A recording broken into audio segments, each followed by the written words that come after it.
The Hospitalitarian Podcast focuses on conversations with forward-thinking people who make the community of New York State hospitality compelling and noteworthy. If it's happening in food, beverage, or agriculture in New York, we are digging in.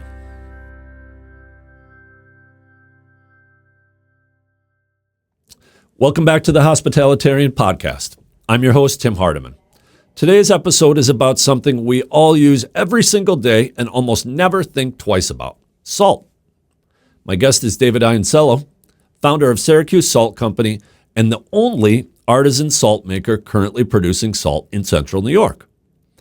So nearly 100 years after the last local salt operation shut down, David brought salt making back to a city that was once known worldwide as the Salt City. In this conversation, we're going to talk about how salt shaped the history of Syracuse and how an underground aquifer, the remnants of an ancient ocean, still feeds that legacy today, and what it takes to turn brine into a finished product by hand. We also explore why salt isn't just a commodity, how flavor and texture matter, and what happens when you choose to build a food business slowly, thoughtfully, and in relationship with your community. If you're someone who cooks, bakes, runs a restaurant, or simply cares about where food comes from and how it's made, this episode will give you a lot to consider when you think about one of the most basic ingredients in your kitchen. Here's my conversation with David Iannicello of Syracuse Salt Company. Welcome to the Hospitalitarian Podcast, and I'm really excited to welcome my next guest and my good friend, David Iannicello, Syracuse Salt Company. Yes, very happy to be here. Awesome. Thank you. Excited for what you're doing. You made the trip east to Utica, and before we get into much of anything, I will just give a little intro to you, that you are currently the only artisan salt manufacturer in New York State? In New York State, yes. Well, in upstate New York, I think. There might be some down in Long Island. Gotcha. But they'd be doing it from probably seawater. Right, yeah. So we'll get into, I know a lot of what we're going to talk about today is history, or at least some historical. But before, on this podcast, the first thing that we do to kind of set the tone is 3 questions, pretty quick, kind of a lightning round, to get a take on you, David, before we get into you, David, and the business. Question 1, what are you reading? I've started about 8 or 9 books.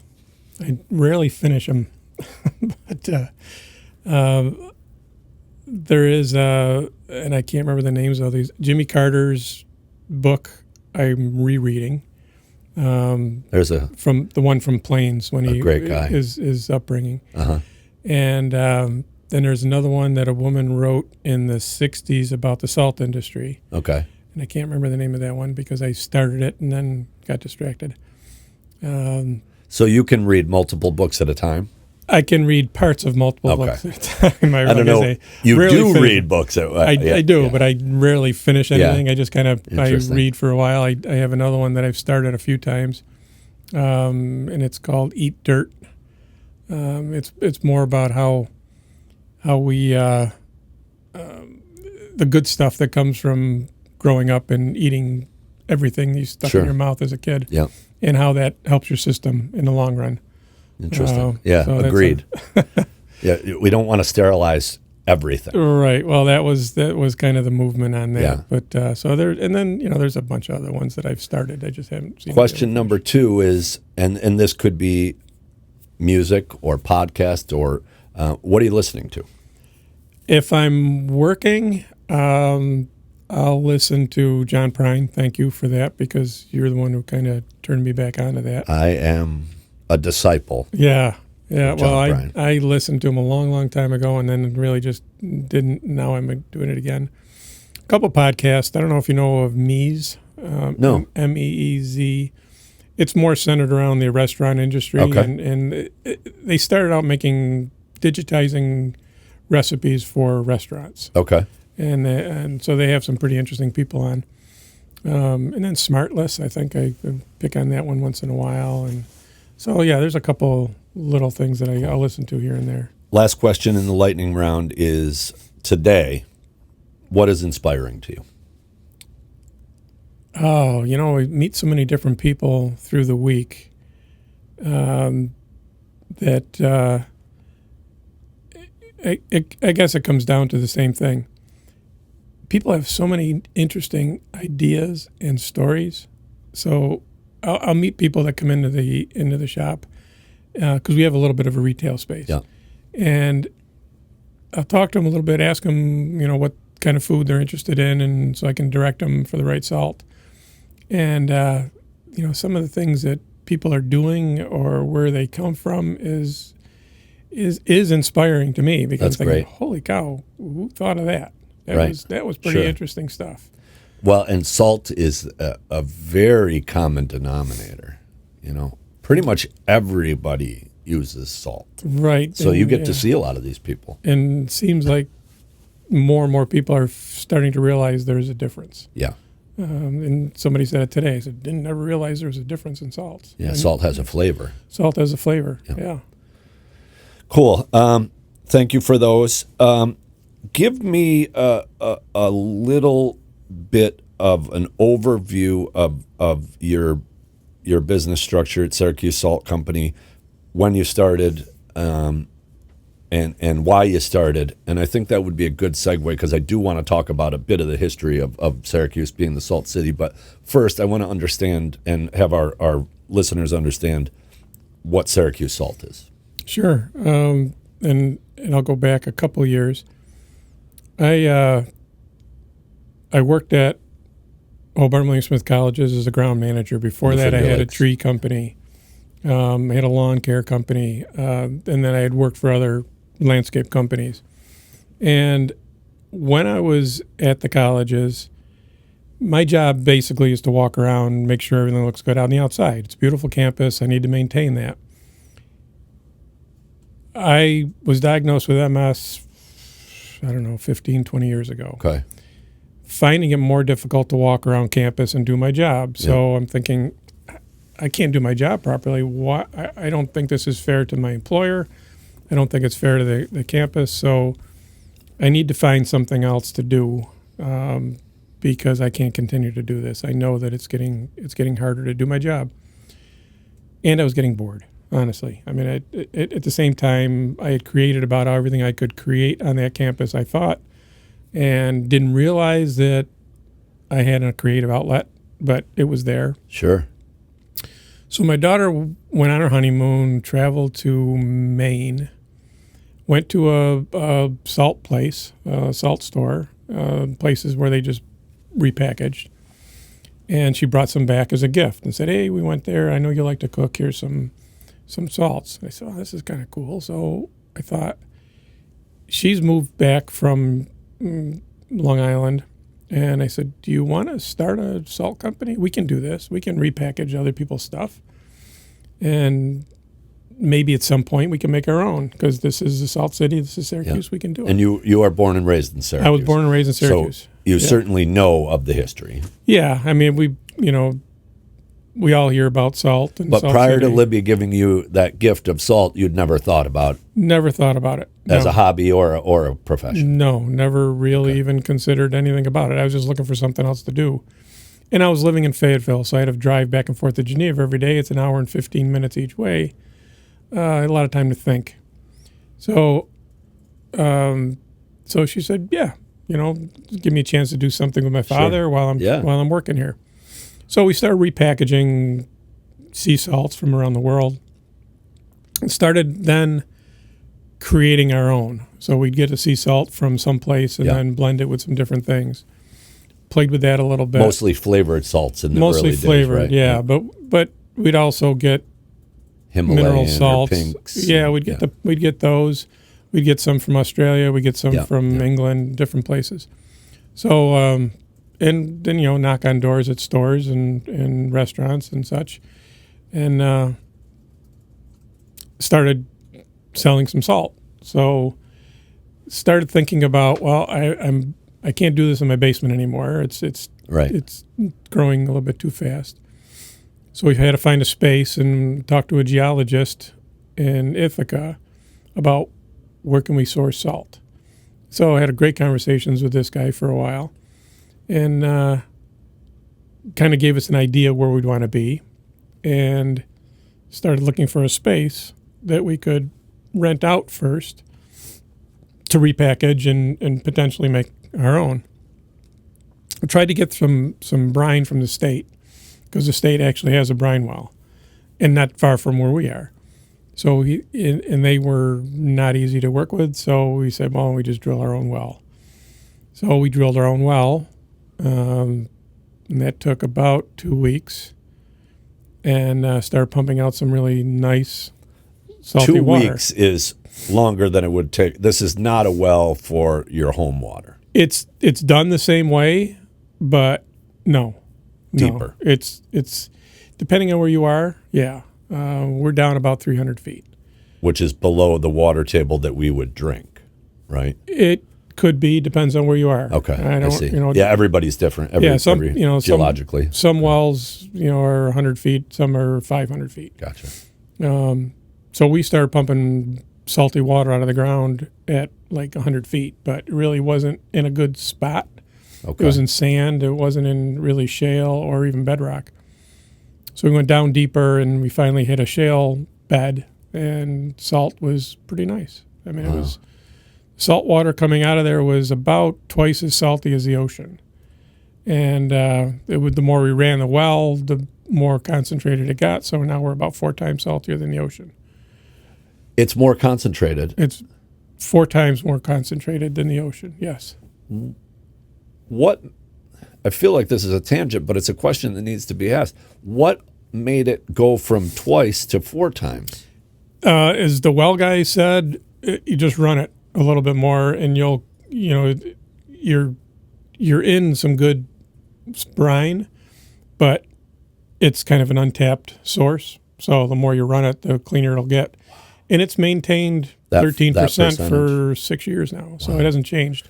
Very cool. So you dig the well, and you're in the business. Now you've got the brine.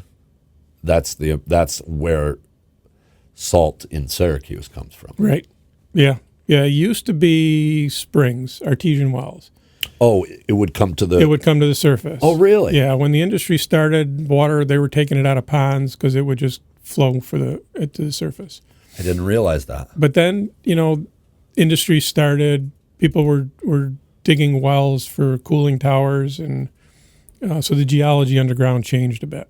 Gotcha. So those little cracks in the ground were being closed up, and water started moving underground instead of to the surface. There's still a few artesian wells around. Salt wells. Yeah, not many people will tell you about them, but they'll say, "Oh yeah, I saw some water bubbling out of the ground behind this building, and it tasted a little salty." So no kidding. They're still around here and there. There's one that runs into the creek, Onondaga Creek. I don't know where, but I know whereabouts it's supposed to be, but I haven't found it. You gotta know the right old timer. Oh to find yeah, that, right? and the geologist was a wealth of information. He was the one that told you in the neighborhood that you wanted to be. He basically said anywhere west of Salina Street, downtown Syracuse, you'll find salt water. The irony. I'm assuming Salina is named absolutely for the reason. Yes. So anything west of Salina. You'll find that. Yeah, and we found there's a building right on Salina Street that uses well water for geothermal for their building, and they're at about 1%. They're not real salty, but they're salty enough where they have to treat it. Versus your 13%? Right, but they're only down 80 feet. And separated, that's less than a mile. Probably real close to a mile, yeah, yeah. Yeah, and we went there first. We said, "Can we buy water from you?" That was where you were thinking about first, right? Okay.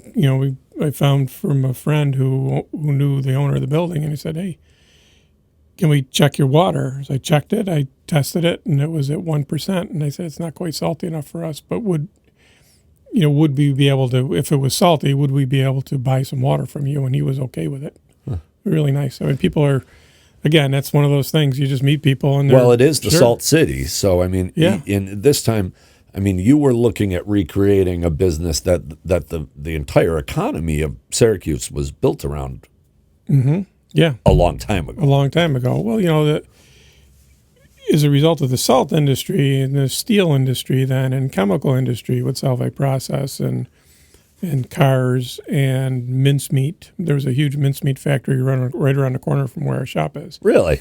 And in the dairy business, and there was all these little industries that popped up as a result of the salt industry. Yeah. Even, into the village of Liverpool, they were making baskets for the salt industry back in the 1700s. Salt basket. Because once they harvested it, had to dry. And it was a German immigrant church that started as a result of the basket industry. And they would bring, because the willow that was around Onondaga Lake was very similar to the willow that the German immigrants were using when they were home. No kidding. So they would bring their families over, and then they started a church. And then when the basket situation wasn't as needed, there were women that were making sacks, cotton sacks to store the salt in to ship. After it had been dried. After it had been dried, yeah. So all these ancillary industries, but the nexus was the salt industry. Right, yeah. And so, well, first, do you know how many years was in between the shuttering of the last salt business in Syracuse and your opening? Almost 100 years. 100 years that nobody bothered to make salt. Yeah. Yeah. Yeah, don't keep saying that too. I don't want too many people to think. I've always been saying that, like, you gotta, somebody else is gonna realize that this is a good idea again. I quote you once a week. Because people will say, was there anybody else doing it? I said, no. And I asked you a long time ago, look, should I work with this other distributor? Or your job is to sell as much salt as you possibly can before somebody else does. Yep. And when that other person comes, then you can say that we were the first. Right. Yeah. Yeah. It does Kleenex a lot of good when you're trying to sell tissues too, right? You are a trailblazer, man. So let's go back to, he said, west of Salina Street, and you looked at a few different properties. But, I mean, you're looking at making a decision here where you don't own the property, but you're going to drill. I mean, you're going to be pot committed to wherever you choose. Yeah, absolutely. So talk about finding, because I remember when I first learned that you were in business, and whether it was social media or whatever, I reached out to you, but I wanted to see the well, and I thought there was going to be just this, I don't know whether you were going to be little house on the prairie, right? You're in an industrial part of town, I guess I would say, right? And talk about finding that place and leading up to drilling that well. A connection I had from high school is in real estate, and I said, "Can you help me find some property in this general area?" So he introduced me to a building owner who Salt City Enterprises, as it turns out. Oh, no kidding. That's your landlord? Yeah. And he owns a bunch of other properties around the area. And we had a great conversation. His father knew my father, frankly. That's how there's another connection. So he had a storage building on the street that we're on. And he said, take a look at that. And I said, it's not really, it's loaded with junk. And he said, we'll put a kitchen in for you. We'll do whatever you need. We'll clean it out. He was so into the whole idea that he said, this is a great idea. How can we help? There was a piece of property near where the other well that the state has. And I said, there's a piece of property there that's owned by the Industrial Development Agency. So where is it? I'll buy it. And I said, well, I don't think I'm asking you to buy a piece of property for us, but that's how into the whole idea he was. Right. So as we were thinking about that other piece of property, this one came up. It was a block away. It was another business that was closing, and it was a little bigger than I thought we needed. So I said, it's kind of big. I don't know if we need all this space. And he said, well, I can't really split it up because it wouldn't wouldn't be feasible. So just take the whole thing. I'll cut you a deal on the rent. So now we could use more space. So, I guess he probably figured that. But he did everything. He put a kitchen in for us so that we're compliant, 20C kitchen for the state. Redid the bathroom, redid half the space. And then a couple of years later, did some more work for us as part of just to do it. He didn't dig the well for you. No, but I asked him about doing that, and he says, "Yeah, wherever you want." I just wrote it in the lease that if I leave, I gotta cap it. Okay. He won't cap it if he's no dummy. He'll have somebody else come in and do it probably. Sure. But so we had a guy come and witch it. He did his witching on it, and I said, "Well, you can witch it if you want, but it's going to go in this area because I can't put it anywhere else." Right. It's near the property line, but there's a road right next to our street or a driveway next to it.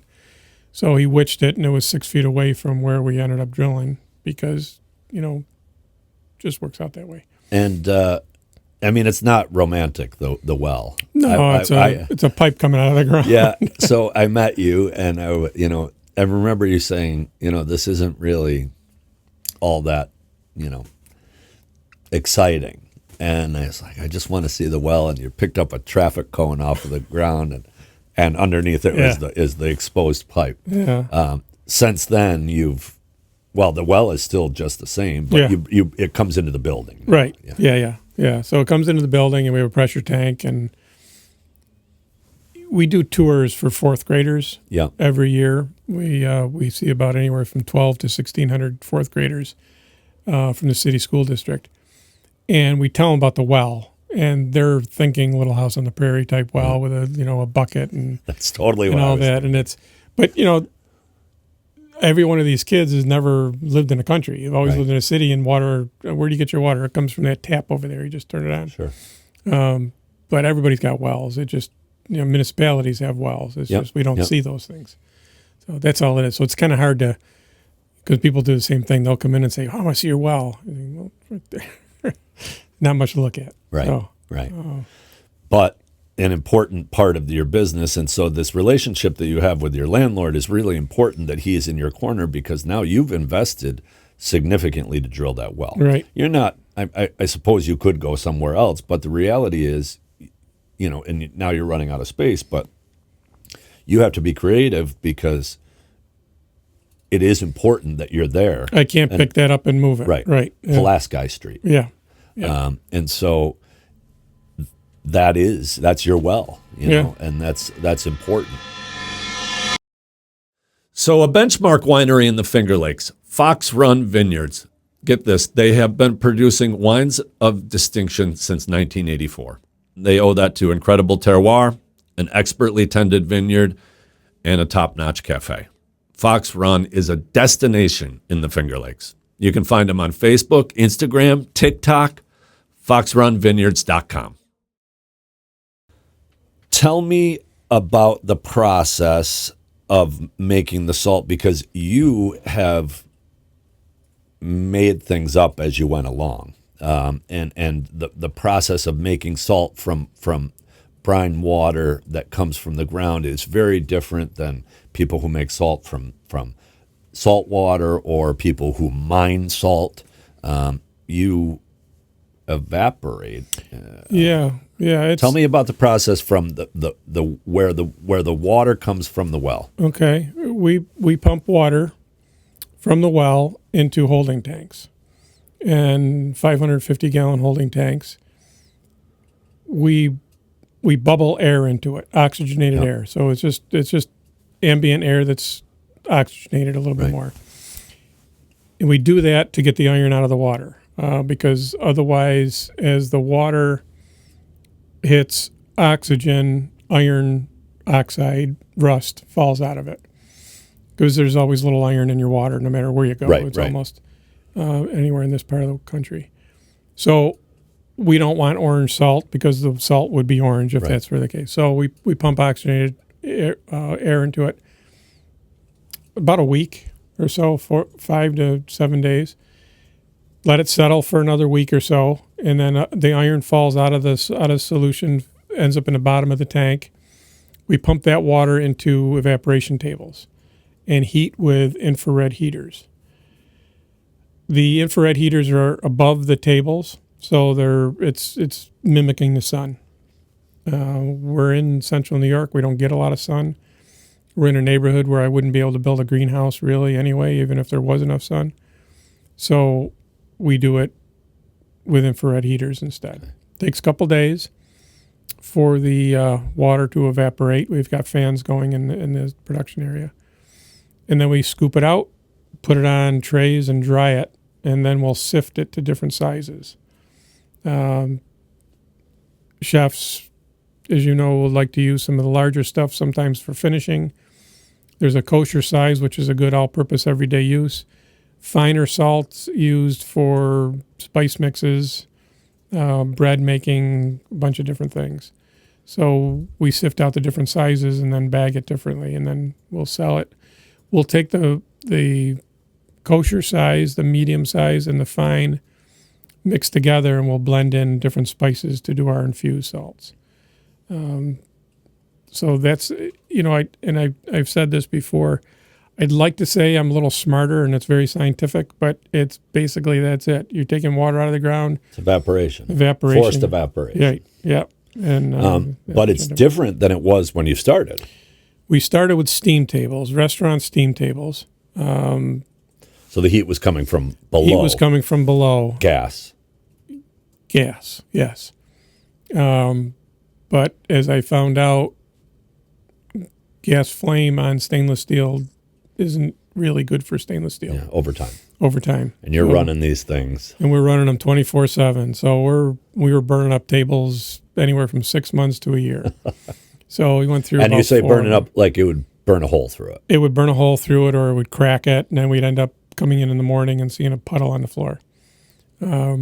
So we started with with a used one, and then we started buying new ones. The new ones didn't last any longer than the used ones. So we have a guy here now who builds them for us. They're bigger. Here in Utica, right? Here in Utica. Yep. Yeah. So they're it's 100 gallons. Metallogics. Yeah. Joel Grimaldi is a great guy and a real intelligent fabricator and a heck of an artist. Oh my gosh! His artistry is amazing. I love that he makes your tables. For yeah. He and we've the first ones. Well, again, it was still a learning thing. We were still burning up a table because we were heating from the bottom. Since he's made us a couple tables and we're heating from the top, we haven't burned up a table yet. The stainless handles the salt very well. It just doesn't handle flame. Right. So we figured that out.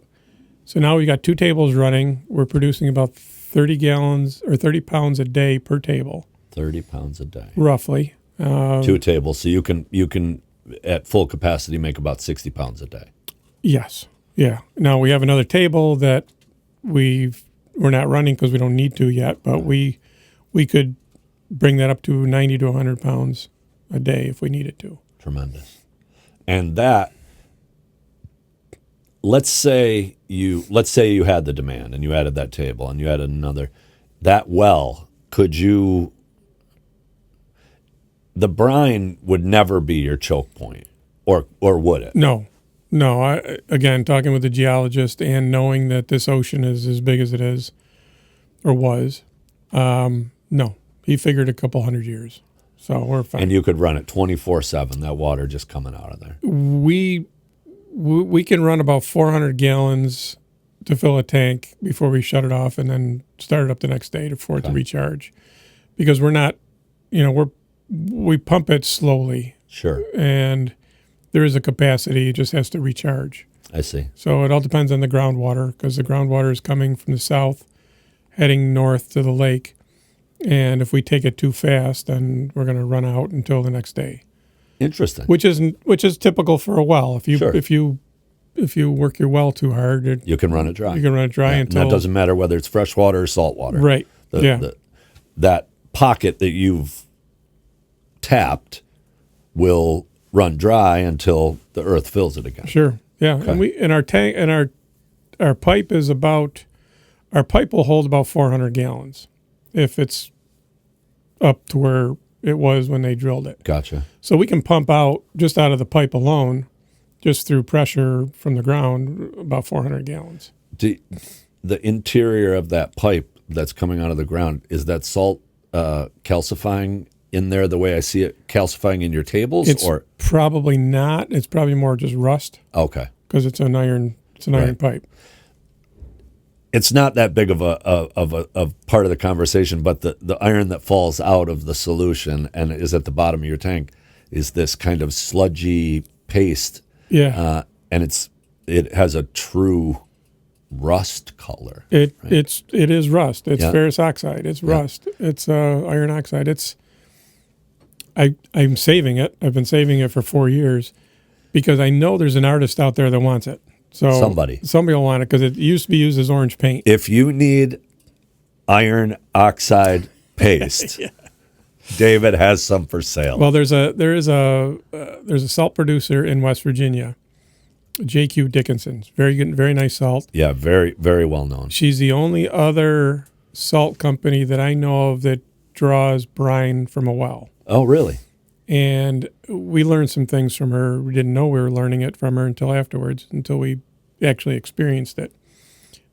Libby and I, my daughter and I, went down to visit her. Oh, no kidding. And she was great. She showed us around the whole place. They evaporate through greenhouses, solar. Oh, okay. But their well is 400. I think their well is 400 feet deep, or 450, and they're only about 4% salinity. So they're not much more than the ocean. But she saves that. She doesn't waste anything. She's a chef, so you know what this is. And there's nothing wasted. She takes the iron, she sells it for paint. And then she also, because they have to do it in 2 stages, they evaporate, then they move the brine to another house to evaporate the rest of the way. And the magnesium, is it the magnesium chloride that falls out of solution at around 10-15% salinity, is what she sells to cheese and yogurt producers. Or not kidding. Not yogurt producers, cheese and tofu. So after the iron falls out, the magnesium falls out. Right. But you don't separate that. We don't separate it because we don't have a lot of magnesium in our water because we're already higher salinity. It's a different water table that she's pulling from. Yeah. And you called it an ocean. What's an underground ocean? Tell us a little bit about what you know about that. Is it an aquifer? We're drawing from an aquifer, but we're standing on what used to be an ocean. There, 700 some million years ago, central New York, all of New York actually, all the way from Albany to Michigan to Canada down to West Virginia, was an ocean. Wow. And as that ocean dried up and the glaciers came and moved the mountains, that ocean filled in, but the salt remained. So as the groundwater moves through that aquifer, it's dissolving salt along the way. And as it dissolves salt along the way, the water becomes more salty to brine, and that's what we're pumping it out of. So the water begins fresh, coming from and deepest from depths. what I'm told, it's more from the south. So Tully, which south of Syracuse, and Tully. then it runs over or through salt deposits. Mm-hmm. Which salinate it. Right. Salinate? That would, whatever word. That's a good word. I make words up. I made this one, the hospitalitarian up. That is wild. And so one thing that's cool about what you do is you pull from a variety of, your history working with trees and working with the earth is not coincidence. That you understand geology better than some people, better than I do. And so it's one part kind of geology and ecology, and it's this other part, history and understanding that we've been doing this for a long time. And then you bring these things together to make salt, which to me is a culinary ingredient. but there's a lot to it that happens when, in order for you to make this salt that you a lot of trial and error. Yeah. A lot of this is trial and error. But I want to go back just a second. When I was considering what to do, when I was at the colleges and I was considering what to do with the next phase, I actually went to a employment counselor. Didn't even know they existed, but it was a friend of a friend. And he said, "Tell me what you want to do, what you're good at, what you're comfortable with, the sort of things." And I hadn't really thought through it at all, but it's so simple for people that know what they're doing. Yeah. So I said, "Well, I want to do something related to food. I very much want to be tied to the earth somehow. I don't know what that means, but so those two things were very important to me. And the third thing was more location. Sure. I wanted to be in the area that I'm in.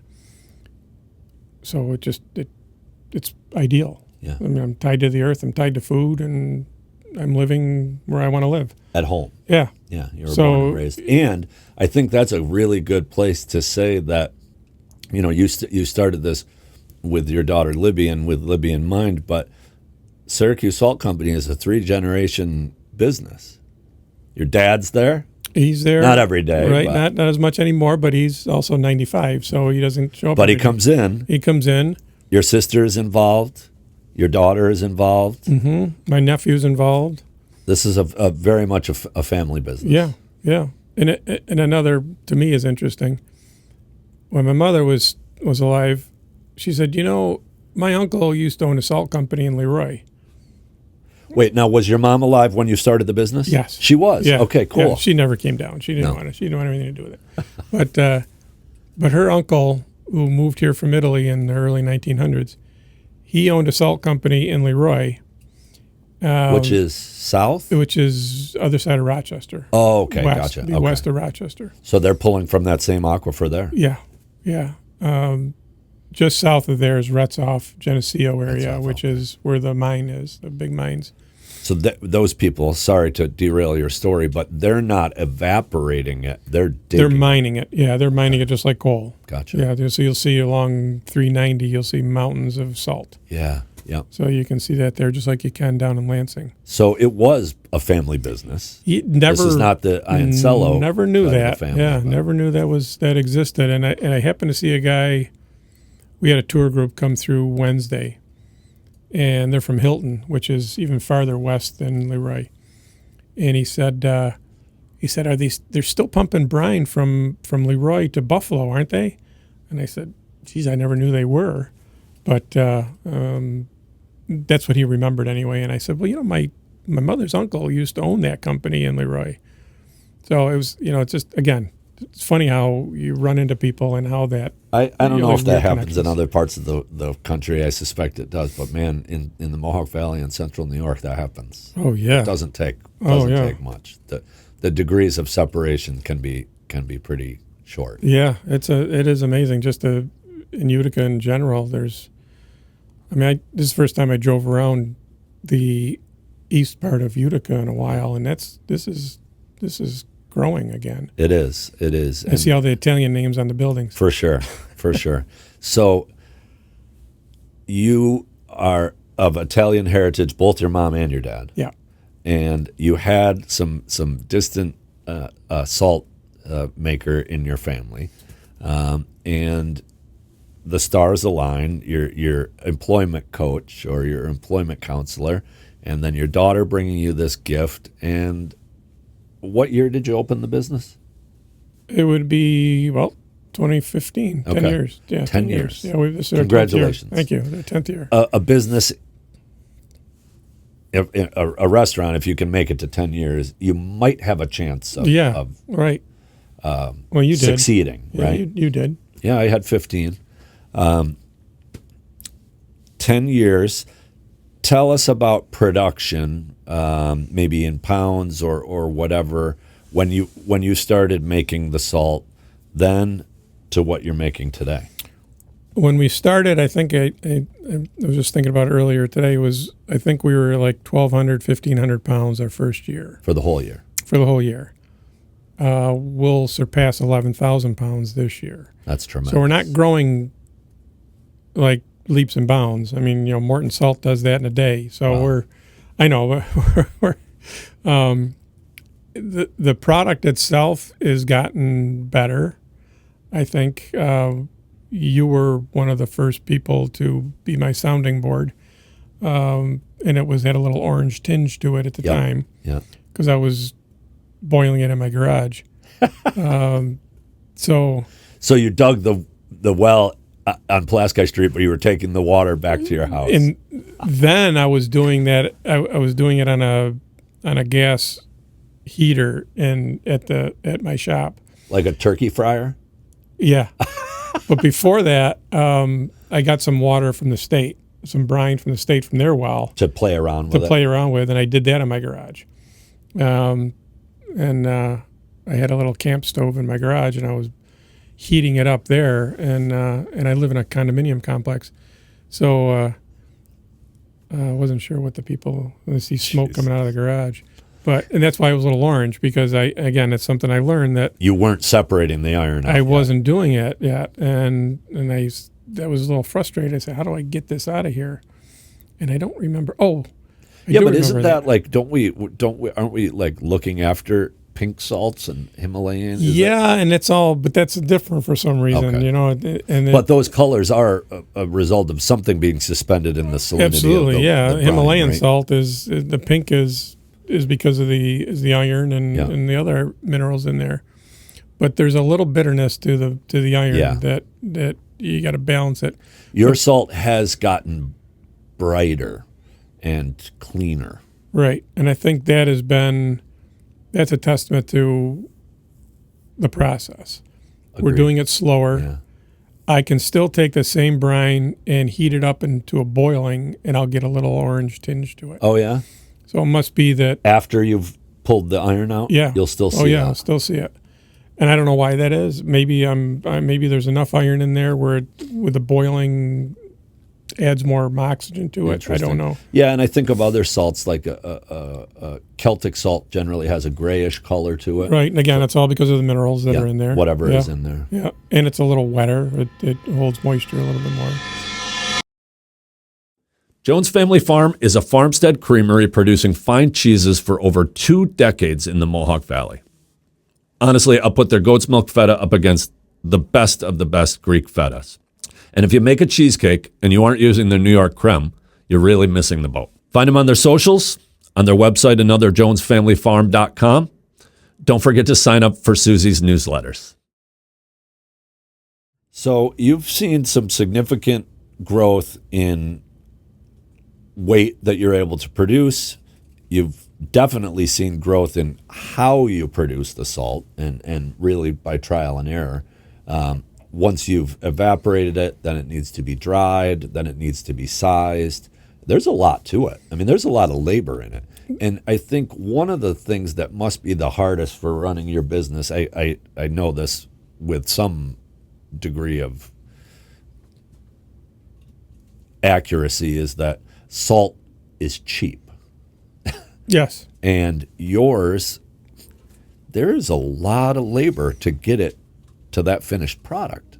Well, remember too, salt is a commodity. Has been a commodity for 100 years maybe. I hate eating commodities. Yeah, it really frustrates me. Well, you do. I mean, I know. The first, we all do as Americans. Yeah. Well, the first time I brought salt to you, you had happened to get and you may not even remember this.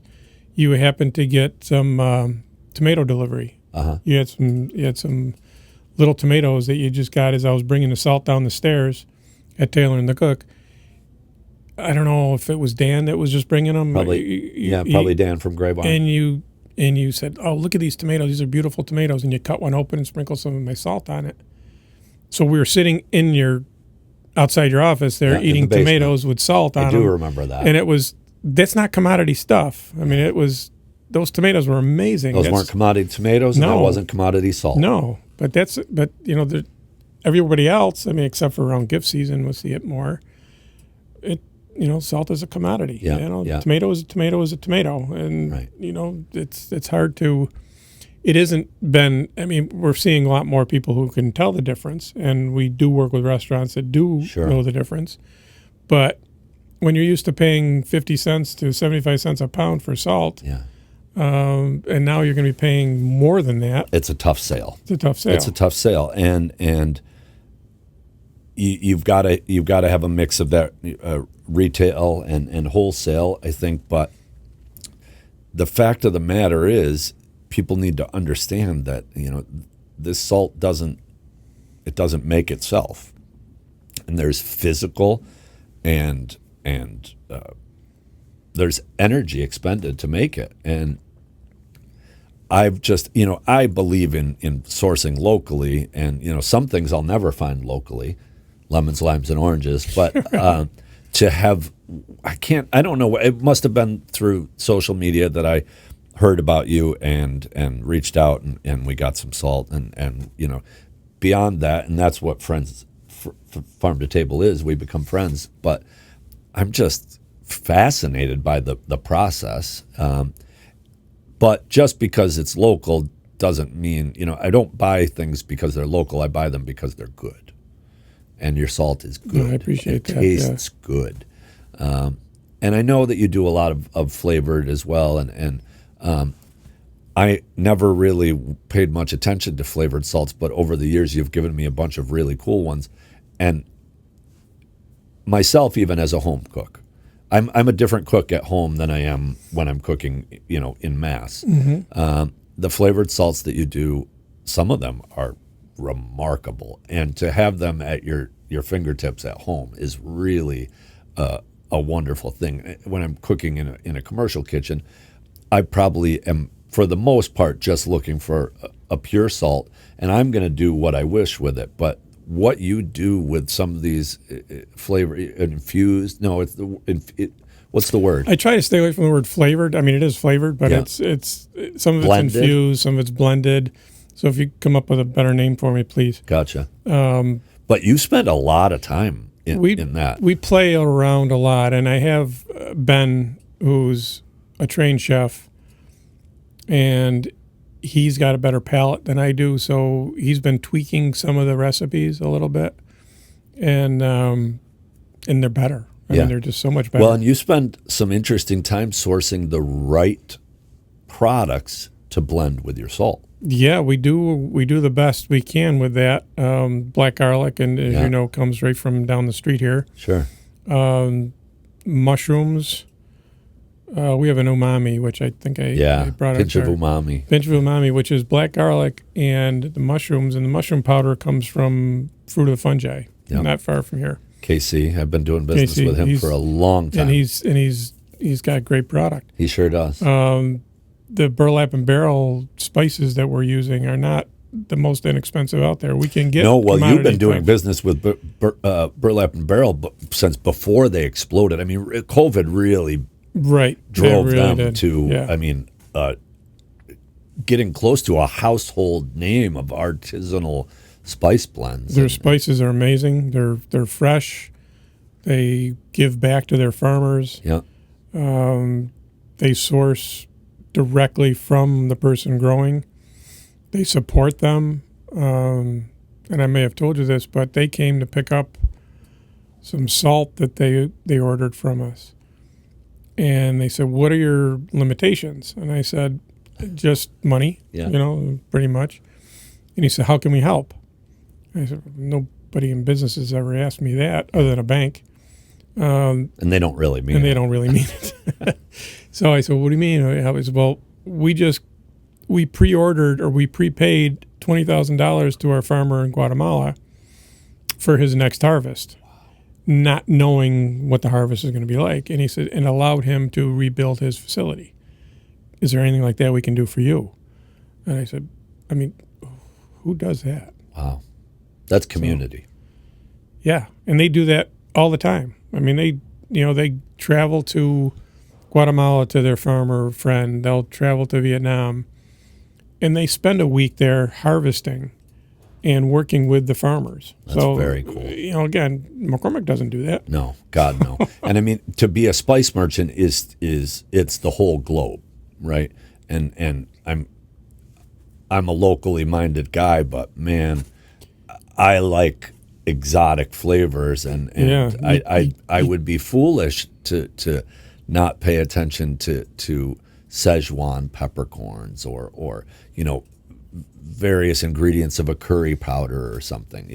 Just some things you just can't get here. Right, and you really have to be a spice merchant is to really travel the world. Right. That's really interesting. Right. And so they're buying your salt as well as you're buying their spices. We make 2 salts for them, plus they buy our finishing salt. That's awesome. And they repackage.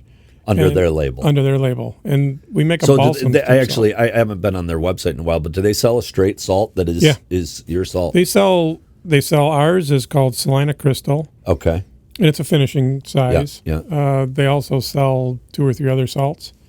The windblown salt from Tanzania. Oh, okay. Gotcha. Yeah, they'll do some black mineral salt from Nepal.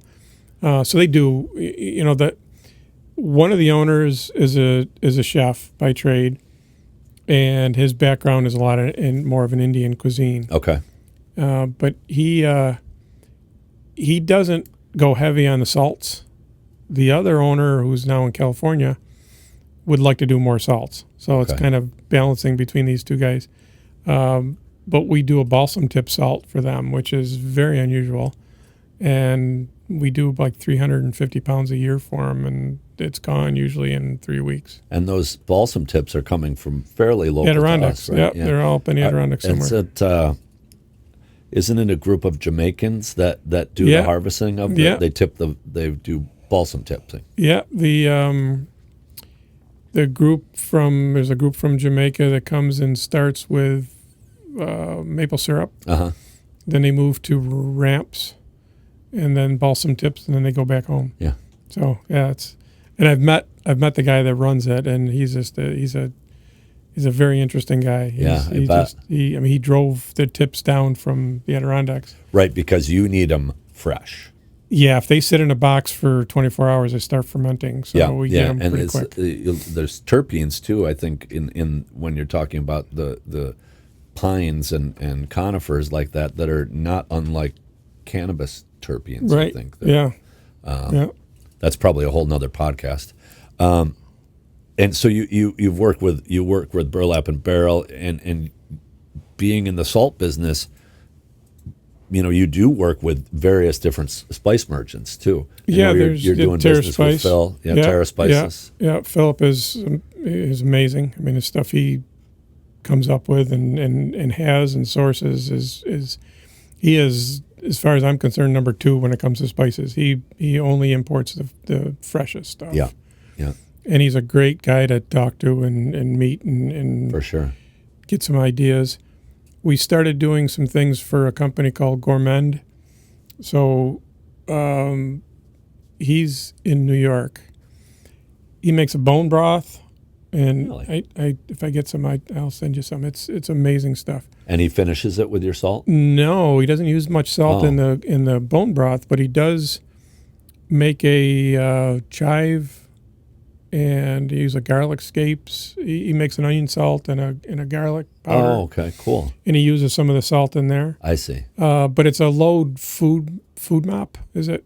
It's for people with sensitive stomachs. Oh, okay, gotcha. And it doesn't have some of the bad things in it that a lot of prepared foods do. Understood. And I've had his bone broth a couple times, and actually I used it. Does he is it? It's all online. Frozen or no? Canned? It's canned. It's like the kettle. What's it? Kettle? Yeah, like in a paper box or something. Oh, yeah. Okay. And I've had that. What's it called? Kettle. I've seen it. They're pretty major. Yeah, Kettle something. His is as good, at least, because it's a nice bone broth and it's good. So we're working with him a little bit. We're doing more with bread companies. Sourdough. Great. It works really well with sourdough. Yeah. So a few other spice companies we'd like to, but most of the spice companies that we talk to, it's a commodity thing. Why would I spend the money with you when I can? It's interesting the decisions that people will make, because these might be people who are going to great lengths to source different spices, but when it comes to the salt, all of a sudden it's a price thing, right? And I that will be your it. greatest challenge is really, and getting people to walk through your space is important so they can see that the labor is a really important quotient in the equation of making your salt. That doesn't just happen. You're right. Right. I'm finding, though, we're in conversations with a wellness brand in California. Oh yeah. It won't go too far, I don't think. But when I sent some of the information, pricing and samples and such, the other person on the email is a financial guy. So it's pretty much a done deal. Yeah. Because it's a commodity, and I think a lot of larger spice companies are being managed by the finances. Yeah. Not that it's a bad thing. I mean, this is the way the world works. But, of course. But if I can save 2 cents, I'm going to save 2 cents because that's money in our pocket. Right. So everybody's going to do the same thing. Right. Yeah. And Burlap and Barrel isn't like that, and Phillips not like that. So we're working with the people that we like to work with. Great. And that actually makes me happier than just selling. I mean, it's nice to be able to ship out 700 pounds of salt to somebody, but it makes me happier when those people appreciate it. And it is community, and I think that's a good place to start to wind down here. You and I could talk and talk and talk, but this podcast is focused around the entire state of New York, but focused on food and beverage and hospitality and agriculture, and I believe that is a community, and I've met a bunch of really great people, and you are right at the top of that list, but making those decisions about who you're selling to or who you're buying from, it's important that we have a relationship and that we can talk to each other, and that recently I spoke to Susie Jones, and they have a policy where when they buy milk, they call it fair shake milk, and they pay a price for a fair price to because we all succeed. When one person does well, it helps the rest of us. If one thing can be a takeaway from this podcast, hopefully people can start to see as we have more and more conversations with people in New York that, it is we look out for one another, and try to help each other. Fascinating story, salt from Syracuse, New York. Let's wrap it up and tell people how they can find you and your products, whether it's physically in the central New York or, on the World Wide Web. We are online, so SyracuseSaltCo.com. Shipping everywhere. Yeah, we just shipped to Hawaii last week. Awesome. And Virgin Islands. So we'll ship pretty much anywhere in North America. Can you ship it overseas? We have. You have. I don't know now. Is it an agricultural product? It's not, but it has its own category. Oh, it does. And I think we're tariff free when it comes to that. That's the way it used to be. That was where I was angling. Yeah, we used to be. I'm not sure now, but I know that we ship through Fair, which is a online distributor. Yeah. And we shipped to London a couple times. Oh, cool. And that was simple, but that was before anything changed. Sure. So you can. The sky's the limit with getting your product to someone. Locally, you can stop in? We can stop in our shop at 333 Pulaski Street in Syracuse, which we're about a half a mile from the mall, which kind of gives everybody an idea. That's west of Salina. I think that is, there's a tagline there, maybe for your next T-shirt. Yeah, west of Salina. Yeah, you brought me a T-shirt that I'm going to wear in subsequent podcasts, so maybe down the road when you're doing another. I think that's a very cool thing that geologist told you they wanted to be west of Salina Street. Well, there's another. We were talking about a name of our salt, and Eamon, where you know Eamon, Chef Eamon Lee. Eamon Lee, and he said, "What about Fleur de Salina?" People in the industry know about Fleur de Sal, so it makes sense for some people, but there are an awful lot of people that don't have a clue what I'm talking about when they say Fleur. Yeah. So it's good. It's a good idea. We have these new names and so that hasn't made it to a label yet. No, but it might. No, it might. We're playing a little bit with some other things because we're we're going to try to do a licensing thing with Syracuse University. Cool. So we're going to do a little thing for their catering. It's taken this long to get to that point, but we're getting there. And we might do something with the salt. It might be a different. So you're open to private size. label opportunities? We do 3 or 4, Yeah. maybe 5 different private labels. White labels. Yep. We're working with a lot of people around locally, as well as somebody in Albany. There's somebody in Rochester. There's somebody in Little Falls. Great. Yeah, so we're working with a lot of different people. So if you're hearing this out there, Syracuse Salt Company's problem is not.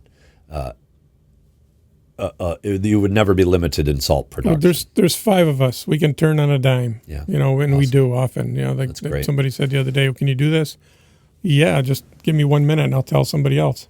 Let's have a little toast here to finish this. I brought Cabernet Franc from the Finger Lakes to friendship, and thanks for coming. Thank you for having me. This has been awesome.